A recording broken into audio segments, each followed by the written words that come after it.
네, 안녕하십니까. 2021년 6월 14일 울프입니다. 오늘 아침에 픽한 종목은 RFHIC입니다.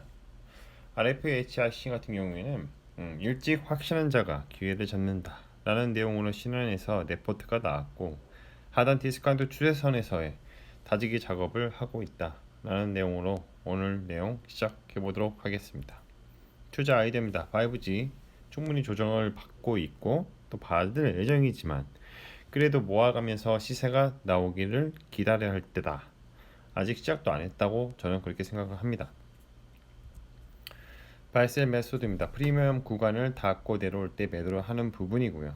디스카운트 구간을 닫고 반등을 할 때 매수를 하는 것입니다. 차후에 동일한 패턴이 나오면 대응을 하는 부분이고요. 그리고 프리미엄 구간에서 추가적인 상승을 하기 위해서는 매수가에서 말 그대로 프리미엄을 지불을 해야 추가 상승을 할 수 있습니다. 손절은 디스카운트 구간을 뚫고 내려올 때 손절을 하는 것입니다. 바이 포인트, 셀 포인트입니다. 하단 디스카운트 추세선에서 다지기 작업이 아닌가. 하락 추세선을 끊고 다시 돌파를 한다면 우상향을 기대해 본다 라는 건데요. 일단 주가 추세를 보면 빨간 선을 닫고 내려오는 흐름을 보여주고 있고, 파란 선을 닫고 올라가는 흐름을 보여주고 있죠. 만약에 내가 이제 스윙이나 단기 트레이닝을 좀 더 중점적으로 하고 싶다라고 하면 파란색 선에서 닫고 올라갈 때 매수를 하는 거고, 빨간 선에 근접을 했을 때 파는 것입니다. 근데 최근에 주가의 추세를 보면 검은 선을 단기 하락 추세선으로 잡고 보는데, 이게 조금 닫고 내려오는 흐름을 보여주고 있죠. 그래서 오늘 같은 경우에는 종가를 확인해 보니까 조금 돌파를 했더라고요. 저 같으면 그냥 매수를 할 것 같아요.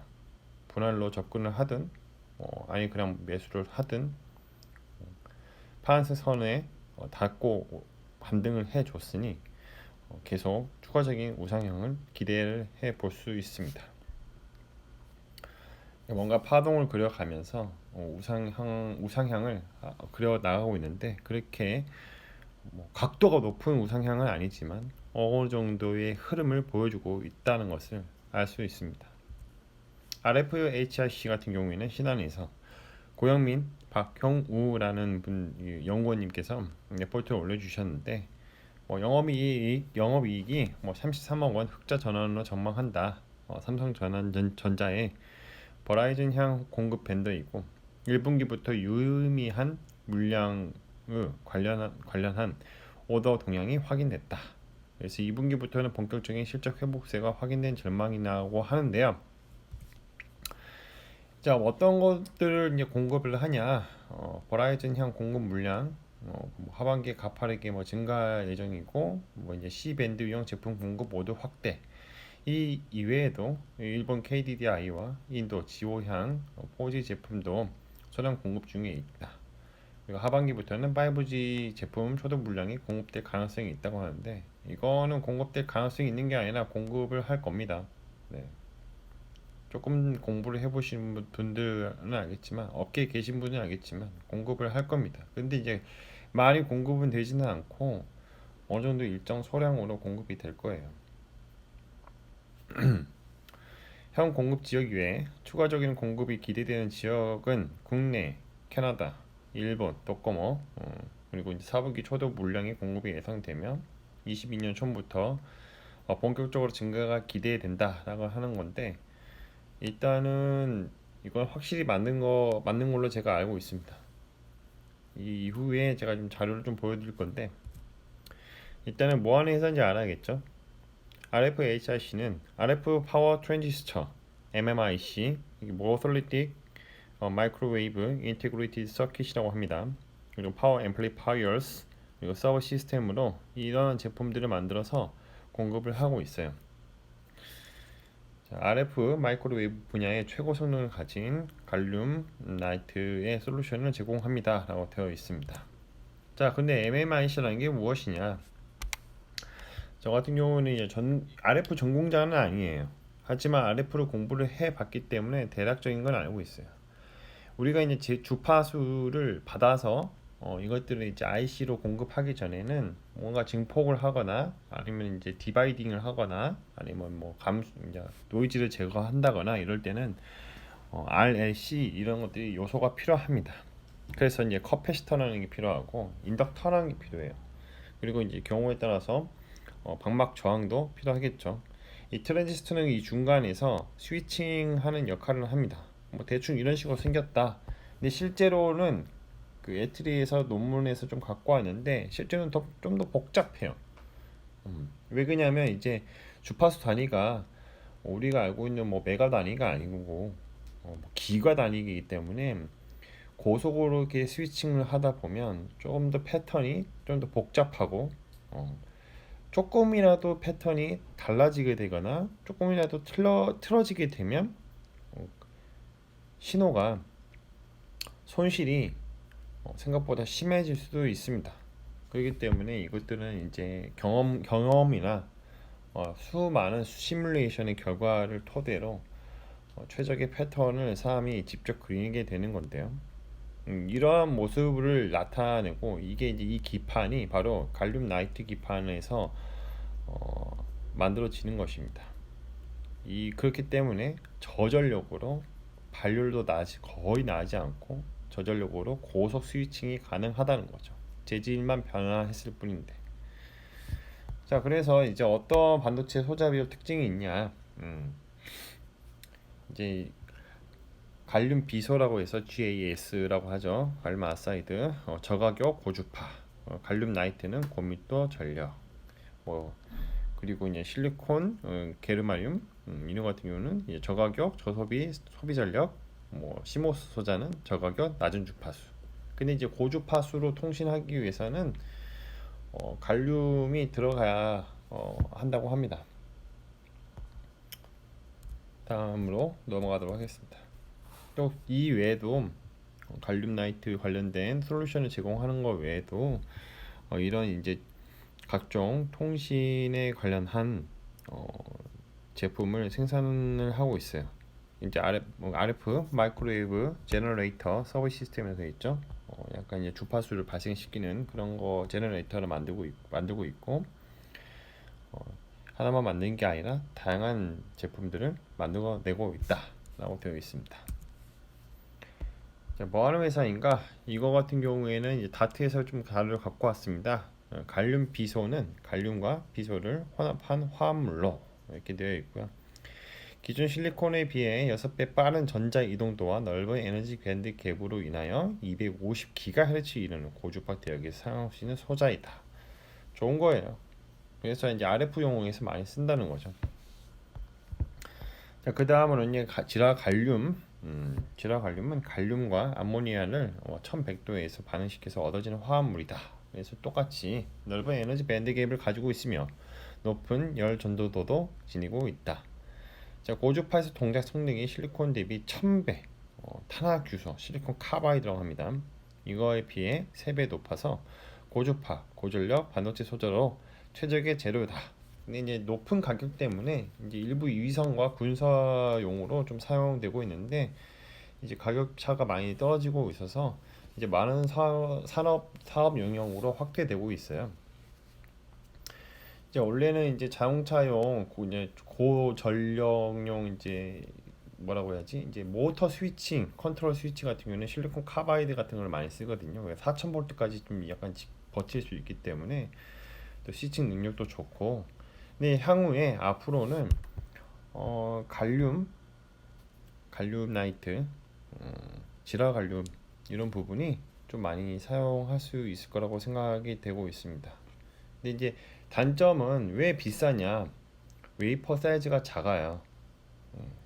기존의 실리콘 웨이퍼는 이제 우리가 쓰고 있는 시모스 소자를 얹을 수 있는 그런 웨이퍼는 뭐 8인치 수준이 아니라 뭐 12인치, 뭐 18인치, 16인치 이상급으로 하기 때문에 한 번에 많은 양을 찍어낼 수가 있다는 게 장점이지만 아직은 갈륨 나이트는 그 정도 수준은 아니다라는 겁니다. 그래서 6인치 웨이퍼나 뭐 하다못해 4인치 웨이퍼에서 뭐 조금씩 소량으로 생산하다 보니 가격이 좀 비싸다는 거죠. 하지만 언젠가는 기술의 극복이 될 것입니다. 대량으로 생산할 수 있는 그러한 체제가 마련이 되면 갈륨나이트가 이제 본격적으로 우리 생활에 들어올 건데, 특히 이거 같은 경우에는 전력 변환용으로 쓴다면 되게 성능이 좋아서 손실이 거의 많이 발생하지 않고 성능이 좋아서 많이들 쓸 거라고 저는 생각합니다. 그래서 이 회사는 갈륨나이트 트랜지스터, 갈륨나이트 전력 증폭기, MMIC 이렇게 생산을 하고 있고 이런 매출을 내고 있어요. 그래서 2분기 매출을 보면 올해 이제 21년도 1분기 매출을 보면 이제 트랜지스터가 43%, 그리고 이제 전력 증폭기가 54% 정도 이렇게 하고 있죠. 특히 이제 내도용 수주 잔고도 꽤 됩니다. 계속 뭔가 이제 수주를 받고 있고 어, 국책 과제를 좀 수행하고 있는 것으로 보여지고 있어요. 작년에는 코로나가 터졌기 때문에 좀 매출액이 줄었습니다만 벌써 2분기만 해도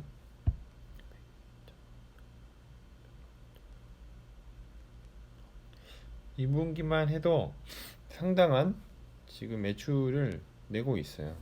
그래서 100만, 1000만, 억, 10억, 100억, 214억 정도의 매출이 발생했다. 단순 계산해도 곱하기 4만 해도 약 800억 정도 이상의 수익을 매출을 더 낼 수 있을 거라고 기대를 하는 부분이죠. 자, 이제 여기서 또 중요한 거는 기술하는 업체이기 때문에 어떠한 본부가 있고 어떠한 사람들이 또 이제 근무를 하는지, 그리고 어떠한 사람들이 연구 개발하는지 봐야 합니다. 그래서 AT 본부, 뭐 세트콤, 뭐 MMIC 본부, 통신 본부, 방산 본부, 뭐 RESC 다양한 게 있는데요.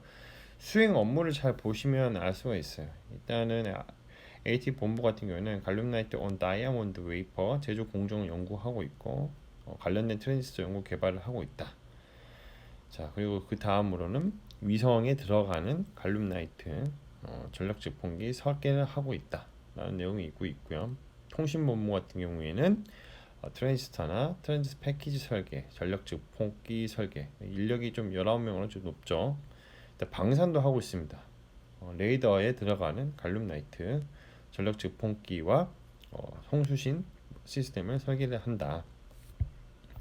이제 그 외에 좀 특이한 게 이제 의료용, 뭐 산업용 전력 증폭기 뭐 시스템 설계한다라고 되어 있고요. 나머지 부분들은 이제 뭐 각종 수동 소자나 전력 증폭기 기구 설계, 방열 개선, 방열 되게 중요하니까요. 그리고 이제 IF 제너레이터 해서 이제 프로그래밍 설계라고 해서 아마 소프트웨어적인 부분이 좀 들어가지 않나 그렇게 생각을 해요. 되게 건실한 기업이고 기술 중심의 그런 회사라는 것을 알 수가 있습니다. 이 정도 연구 개발 인력이면 적은 인력으로도 많은 성과를 좀 보이고 있다고 저는 생각을 합니다. 중소기업이 이렇게 적은 인력으로 이 정도 성과를 보이기는 쉬운 건 아니거든요. 자, 저의 코멘트 같은 경우에는 또 5G 테마가 돌아온다면 회복될 주가 상승을 기대해 본다 라는 거고요. 이 갈륨 나이트, 질화 갈륨은 통신 분야에서만 쓰는 게 아니라 전력 변화 반도체에서 사용되는 아이템입니다. 그래서 최근에는 이렇게 갈륨 나이트를 이용해서 충전기도 만들고 있고요. 아마 향후에 좀 시간이 더 지나면 이제 실리콘 카바이드를 또 대체할 수 있는 그런 제품들이 쏟아져 나올 거라고 기대를 해봅니다. 그렇기 때문에 자동차에도 향후에 들어갈 수도 있죠. 마무리하겠습니다. 가격은 어떻게 결정되는가? 수요와 공급의 법칙을 따릅니다. 주가는 펀더멘털 따라서 이동하는 과정 중에 어떤 호재 이슈가 있다고 예를 들을 때 그때부터 리얼 옵션의 가치가 반영이 시작이 되는 것이죠. 리얼 옵션의 가치가 최대치일 때 가격이 바뀌었으므로 사람들의 생각이 바뀌게 됩니다. 주가의 흐름은 결국은 시간이 지나면 원래의 펀더멘털로 수렴하게 되고 이를 리얼 옵션 망이라고 합니다. 모든 가격은 시간에 종속되어 있으며 이 세상에는 영원한 것은 없습니다. 역사는 반복됩니다. 그리고 절대로 시장을 이기려고 하지 말자. 그리고 미스터 마켓은 항상 옳다는 격언 잊지 않으셨으면 좋겠습니다. 올해는 RFHIC에 대해서 말씀을 드려봤고요. 일찍 확신환자가 기회를 잡는다라는 내용으로 레포트가 나왔으며 주가는 하단 디스카운트 추세선에서 다지기 작업하면서 돌파를 기대하고 있다라는 내용입니다. 컨텐츠가 좋았다면 구독과 좋아요, 알람 설정 부탁드립니다. 오늘도 들어주셔서 감사합니다.